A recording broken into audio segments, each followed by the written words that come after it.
총선 승리의 절박한 상황에서 혹시 총선을 고의로 패배로 이끌려고 한 게 아닌지.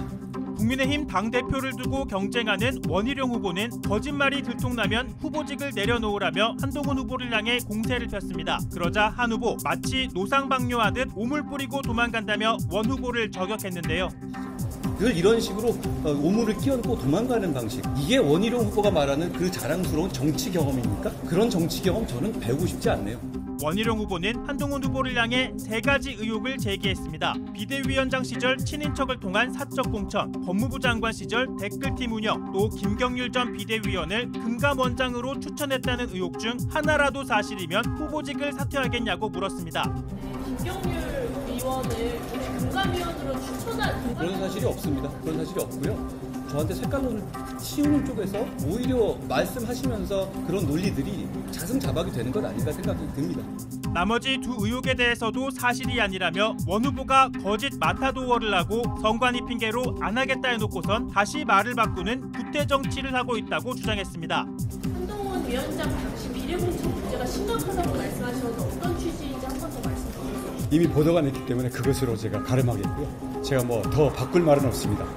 다중인격 같은 구태 정치 청산되어야 한다라고 말씀드립니다. 원희룡 후보는 의혹의 사실무근이라고만 한다며 사사건건 고소고발, 급기야 장관직까지 걸던 과거와 사뭇 다른 모습이라고 비꼬았고 한동훈 후보는 마타도어, 구태정치라고 재차 반박했습니다. 나경원 국민의힘 당대표 후보가 오늘 한동훈 후보가 대통령 탄핵에 밑밥을 깔고 있다고 주장했습니다. 대통령 탄핵에 밑밥을 막 던져주고 있어요. 한동훈 위원장이 입으로 깔아주고 있습니다. 이거는 한동훈 후보의 입이 판도라의 상자가 된 것 아닌가 이런 생각이 들고요. 결국 본인 살자고 이걸 위험에 빠뜨리는 거 아니냐, 우리 정권 자체를. 나 후보는 한 후보가 지난 9일 TV토론에서 김건희 여사 문자와 관련해 당무 개입과 국정농단을 언급한 점을 지적했습니다. 나 후보는 박근혜 대통령 탄핵과 관련된 형사기소를 한 사람이 한동훈 위원장이라며 당무 개입, 국정농단이 그때 나왔고 그런 것들이 다 탄핵과 연결이 되고 형사적인 책임이 있다는 것을 밑밥을 우리 스스로 깔아주고 있다고 설명했습니다. 그러면서 한 후보의 해당 발언들이 의도된 발언이 아닌가 의심이 된다고 덧붙였습니다. 초보라서 미숙해서 이런 얘기를 하나 했는데 상당히 의도된 발언 아닌가 이런 의심이 자꾸 드는 거예요. 의도된 발언이라면 이재명과 민주당의 탄핵을 막기는커녕 우리가 분열해서 대통령 탄핵이 오히려 이루어지는 것을 방조하는 것 아닌가 하는 그런 걱정. 와, 이 국민의힘 전당대회가 너무 흥미진진합니다. 그러니까 보는 사람 입장에서, 하는 분들 입장에서 뭐 속이 타들어가겠지만 보는 사람들은 너무 재밌어요. 제일 재밌죠. 이거 어떻게 된 겁니까 이게? 거의 욕하면서 계속 볼 수밖에 없는 막장 드라마 수준이에요. 임성환 작가 저리 가랍니다. 와, 정말 난 이런 상황은. 아니 오늘 아침에 라디오 프로그램 어떤 분 댓글 달았는데 아침 드라마 작가들 힘내라. 이렇게 재미없으면 안 된다. 그러니까. 반전에. 와, 일단 한번 좀 볼까요? 왜냐면 막장 드라마도 중간에 약간 갈등이 좀 이렇게 그렇지. 되는 국면이 있어요. 봉합됐다가 다시 또 세지고.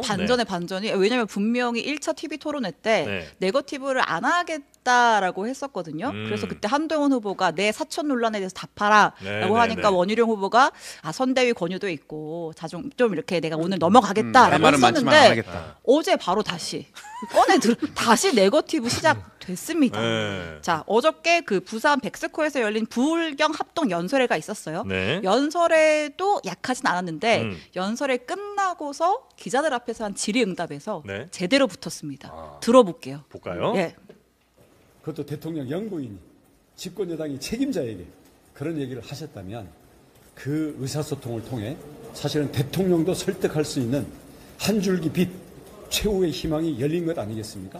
없는 것도 만들어야 될 그런 총선 승리의 절박한 상황에서 혹시 총선을 고의로 패배로 이끌려고 한 게 아닌지까지 생각할 수밖에 없습니다. 선관위가 무서워서 마타도어 네거티브 안 하겠다고 하지 않았습니까? 굉장한 태세 전환을 보이셨는데 오늘 아침부터 다시 신나게 마타도어 하십니다. 저는 이런 다중인격 같은 구태 정치 청산되어야 한다라고 말씀드립니다. 총선에 대한 평가는 국민과 여러분이 하셨습니다. 그러니까 무슨 얘기냐면 여사가 사과하려고 했는데 한동훈 후보가 답 못해가지고 지금 사과했으면 총선에 달라질 수도 있었는데 결국은 한동훈이 총선에서 고의로 지려고 했던 거 아니야? 와, 요 얘기까지 나온다고요? 라고 했고 한동훈 위원장 세게 얘기했죠. 다중인격자세요? 다중이세요? 다중. 예. 어제 이 얘기하고 어떻게 오늘 또 이런 얘기를 하나. 그러니까 일단 저는 원희룡 후보의 좀 전략이 궁금하긴 합니다. 어떻게 하겠다는 건지. 예. 일단은 두 분에게 한번 여쭤볼게요. 그러니까 뭐 한동훈 후보는 어쨌든 뭐 거의 일관된 뭐 좀 전략으로 가고 있는 것 같고 공격에 대해서 대응을 이렇게 저렇게 하는 것 같은데 원희룡 후보가 완전히 막 몰아쳤다가 아닌 것처럼 했다가 다시 또 사실 이건 선을 좀 넘은 거 레드라인 넘은 거 아니에요? 고의로 총선 패배 이 정도면? 근데 쫓아가는 사람 입장에서는 어쩔 수 없어요. 그렇죠. 왜냐하면 그냥 정상적으로 노멀하게 진행을 해서 뒤집을 수 있는 판이 아니잖아. 그래서 격차가 꽤 많이 벌어지는 원래 상태에서 2, 3등이 네거티브 하죠. 한 거기 때문에 원래 성을 공격하려면 뭐 화력을 다 퍼부어야 성공할 듯 말 듯한 거잖아요. 그러니까 있는 거 없는 거 다 쏟아붓고 있는데 고의 패배 정도면 이건 좀 근데 문제는 이제 뒷감당 어떻게 하려고 저러는지 전당대회 그건 저도 잘 모르겠어요. 저기 뒷감당 어떻게 하려고 그러지 그건 잘 모르겠는데 어쨌든 쫓아가는 입장에서 수단 방법을 안 가리고 다 공격을 해야 판을 흔들 수 있다. 일단 흔들려야 역전의 기회가 생기는 거잖아요. 그냥 매너 좋게 지느니 뭐래도 해보고 분탕이라도 쳐보고. 근데 그거는 원희룡 후보뿐만 아니라 친윤계 의원들도 같은 마음일 것 같은데요. 그렇습니까? 뭐래도 해라. 뭐래도 해야 된다. 욕 먹어도 상관없다. 그러니까 한동훈 당대표 되는 꼴은 절대 못 본다. 어떻게든 저건 막아야 된다. 이철규 의원도 같은 생각일 것 같은데요. 그렇죠. 너무 심한 것 근데 저희 취재해 보면 그 원희룡 후보가 화가 많이 났다라는 거예요. 일단 원희룡 후보가 화가 많이 나요? 예, 그러니까 무슨 얘기냐면 그 자의로 나온 거냐 아니면 누군가의 미션을 받고 나온 거냐. 그 얼마 전에 있었던 첫 번째 그 TV 토론에서 나경원 후보가 아니 왜 나오셨어요? 뭐 계속 이렇게 물어보죠. 대통령 얻고 나온 거 아니에요? 뭐 이렇게 계속 얘기를 하잖아요. 그러니까 근데 답변을 안 하지 않습니까? 어버버하고. 그러니까 실제로 그렇다는 얘기죠. 근데 제가 보기에는 나오기는 나왔는데 이게 게임이 안 되는 상황으로 점점 가고 있고 최근에 발표되는 여론조사 추세를 보면 어대하는 역시 흔들림이 없고 특히 대구 경북 지역 그 전체 당원의 한 40%의 포지션이 있는 그 대구 경북에서조차도 흔들림이 없다고 한다면 이거 그냥 눈 뜨고 지게 생겼기 때문에 뭐라도 해야 되는 상황이 되는 것이고 할 수 있는 것은 결국 네거티브밖에 없다. 그래서 원희룡 캠프에서는 어떤 얘기가 들리냐면 첫째도 둘째도 셋째도 우리는 문자다. 문자로 끝까지 간다. 네, 김건희 여사 이 문자. 그러니까 일심이 잘못됐다. 그렇죠. 그리고 이제 예의도 어긋나고 뭐 이제 이런 등등으로 한다는 건데요. 아마 여기에서 더 나가면 이적행위 얘기도 나올 거라고 해요. 이적이요? 그러니까 무슨 얘기냐? 민주당을 이롭게 한 거라는 거죠. 지난 총선에서. 그러니까 민주당 어차피 민주당을 대통령도 반국가 세력이라고 칭한 바 있어서 그런지는 모르겠지만 그리고 또 나올 뭐가 있다라는 얘기가 있어요. 그러니까 여기에서 끝나지 않는다. 그러니까 일단 1라운드 이렇게 가고 있고 제2라운드는 아마도 윤 대통령 내외가 귀국한 이후에 또 다른 상황이 펼쳐지지 않겠냐. 약간 한동훈 위원장 입장 그 말에 저는 약간 좀 공감이 가는 게 아니 총선 때는 사과라고 그나마 조금이라도 표현한 사람이 나 말고 또 누구 있냐. 물론 윤상인 의원은 했다고 합니다만 이제 그런 사람들 아무 얘기도 안 하다 갑자기 이제 와서 뭐 나 때문에 사과를 못했다는 게 말이 되냐는 거는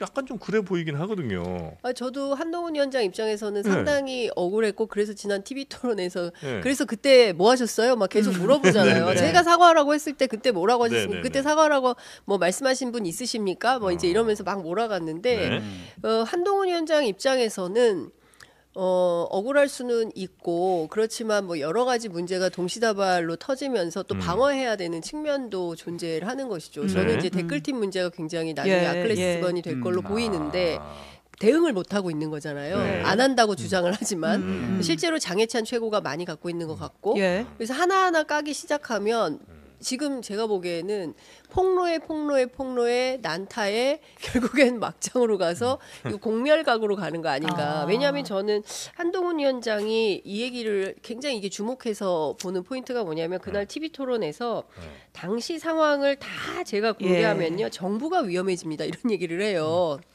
그리고 제가 한동훈 캠프 쪽에 취재하면 어떤 얘기를 하냐면 우리도 있어. 아, 없어서 지금 우리 거 깔까? 이러고 당하고 있는 거 아니다. 네. 우리 거 깔까? 이거 까기 시작하면 진짜 다 죽는 거다. 다 죽는 이러다 우리 다 죽어. 이제 이런 얘기를 하는 그건 거예요. 우리 저 원희룡 전문인데. 네, 지금 이 싸움이 페이스북에서 계속 지금 싸움이 이어지고 있거든요. 예. 그 페이스북의 내용 제가 성대모사를 한번 대독하겠습니다. 먼저 원희룡 페이스북입니다. 페이스북부터 갑니다. 그 절박함으로 한동훈 후보에게 묻겠습니다. 사전 의혹, 사설 여론 조성팀 의혹, 김경률, 김감원장 추천 의혹 세 가지 중 하나라도 사실이면 사퇴하시겠습니까? 라고 원희룡 후보가 물었고요. 한동훈 후보의 페이스북입니다. 네. 어디서 냄새 나나요? 마치 노상방뇨하듯이 오물 뿌리고 도망하듯 거짓 마타도어 구태 정치를 제가 당원 동지들과 함께 변화시키겠습니다. 그 냄새 맡은 건 약간 MS 친 거죠. 본인이. 이거는 이상민의 오버고요. 예, 그거는 약간 오바고요. 그러니까 아까 장 기자님이 말씀하셨던 그 이제 김건희 여사가 사과 못한 게 누구 탓이냐 공방은 저희가 좀 이따가 또 진중권 교수의 또 내가 57분 전화했다 얘기가 나왔기 때문에 잠시 뒤에 해보고 어쨌든 우리 김용남 의원님 말씀하셨다시피 그러니까 원희룡의 입장에서는 이런 전략을 취할 수밖에 없다. 인데 한번 중간에 주춤했잖아요. 첫 토론회 때 약간 멈췄잖아요. 그 주춤은 뭐야 진짜? 근데 그랬다가 다시 지금 시동을 걸면서 세 가지 얘기하는 거예요. 사천, 댓글팀, 김경률, 금감원장 추천. 한동훈 셋 중에 하나라도 사실이면 사퇴해. 그러니까 조금 왔다. 아니 그러니까 처음에는 질렀다가 그 당의 그 선관위의 만류도 있었는데 그냥 주춤하는 모습도 없이 내척하면 다 자기에 대한 적을 만드는 거잖아요. 그렇게 하면 게임이 안 되죠. 그것도 그러니까, 전략이다. 그러면 일단은 들어주는 척은 잠깐이라도 해야 되는 거죠. 그래야지 한 상대 후보만 나의 적이 돼야 되는 거지. 심판까지 나의 적으로 만들면 안 되는 거죠. 아니 혹시 저 용산 비행기 타는 시간 그때 잠깐 주춤한 건 아닌가? 뭐 그 타임도 있을 수 있겠죠. 근데 이게 앵커 개인의 의견이 이게 주춤합니까? 저걸 보면서 아는 사람들끼리 싸우면 이렇게 무서운 거예요. 남들을 모르는 공격까지 하잖아요. 사실은 저 한동훈 후보가 페이스북에 쓴 노상방뇨 얘기는 무슨 얘기인지 아시죠? 아는 사람이니까 저런 공격을 하는 거예요. 저기 스토리가 있잖아요. 그러니까 아주 오래된 일이죠. 30년이 넘었지 벌써. 그러니까 구독자분들 검색 들어갑니다. 원희룡 검사 시절 그죠? 검사 시절이 아니에요. 사법연수원 전날이 언제냐면 사법연수원 1년차 시험 끝난 날이에요. 이제 겨우. 그때는 사법연수원 때는 그 시험을 1년에 한 번 봤거든요. 그래서 1년차 시험이 딱 끝난 날이야. 그러니까 그날 해방감에서 다들 술 마시고 뭐 이런 날인데 이제 당시 원희룡 사법연수생이 저는 없었어요. 저는 그 팀 전혀 아니에요. 거기 원희룡 당시 연수생을 포함해서 3명이 그날 늦게까지 술 먹고 노상방뇨를 하다가 파출소를 끌려간 거지. 그런 스토리가 있거든요. 억울합니다. 그거 정과에 없어요. 쌌다고 단정해서 제가 오해 있다고 해명을 여러 차례 했습니다. 그럼 그거는 이제 아니 정과는 안 남았지. 억울해 쌌다고 그 아저씨가 한동훈 편드는 겁니까? 아니요 편드는 게 아니고 뭘 사퇴해요? 저는 후보도 아니고 고소하세요 고소. 아니 그래서 제가 해명을 했습니다. 그때 그게 부끄러운 일이죠. 심야 뉴스에 나오고 그랬어요. 그래서 그 다음 날 이제 사법연수원장실 사법연수원장실 끌려가고 그 3명 혼나고 그랬죠. 그리고 나서 이제 입건은 안 됐으니까 당연히 정과는 없지. 법조인들이 왜 이렇게 이거 말고도 다른 검사들도 비슷한 또 울산지검 사태도 있고 더 지저분해서 말로 다 옮길 수가 큰 거 작은 거 다 나옵니다 지금. 아니 그러니까 너무 창피해요. 보면 엘리트 집단 맞아요. 아는 사람끼리 싸우니까 저런 게 나오는. 그리고 그